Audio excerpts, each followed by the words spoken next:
मुझे 1 मिनट दो and I promise I will change the way you see your problems. एक गांव में एक किसान रहता था। पानी लाने के लिए वह रोज सुबह अपने कंधों पर एक लकड़ी का डंडा रखकर 2 बड़े मटके टांगता था और नदी से घर तक पानी लाता था। इन दोनों मटकों में से एक मटका बिल्कुल सही था और दूसरा मटका थोड़ा सा फूटा हुआ था। जब किसान नदी से पानी भरकर घर पहुंचता तो सही मटका पूरा भरा होता, लेकिन फूटे मटके का आधा पानी रास्ते में ही गिर जाता। फूटे मटके को इस बात की बहुत शर्मिंदगी थी कि वह किसान की मेहनत का आधा हिस्सा रास्ते में ही बहा देता है।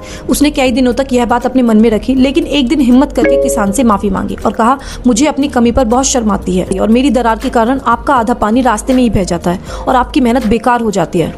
किसान मुस्कुराया और फूटे मटके से बोला, क्या तुमने कभी ध्यान दिया है कि रास्ते की जिस तरफ तुम रहते हो उसी तरफ कितने प्यारे और सुंदर फूल खिले हुए हैं, जबकि दूसरे हिस्से की तरफ कोई फूल नहीं है। ऐसा इसलिए है क्योंकि मुझे तुम्हारी कमी का पता था और मैंने उसका इस्तेमाल किया। मैंने रास्ते के उस किनारे पर सुंदर फूलों के बीज बो दिए थे। तुम रोज जब नदी से आते हो तो अनजाने में उन बीजों को सींचते हो। उन्हीं फूलों को तोड़कर मैं भगवान की पूजा करता हूँ और बाजार में बेचकर पैसे कमाता हूँ। अगर तुम फूटे नहीं होते ना तो मेरे घर में इतनी सुंदरता और खुशहाली कभी नहीं होती।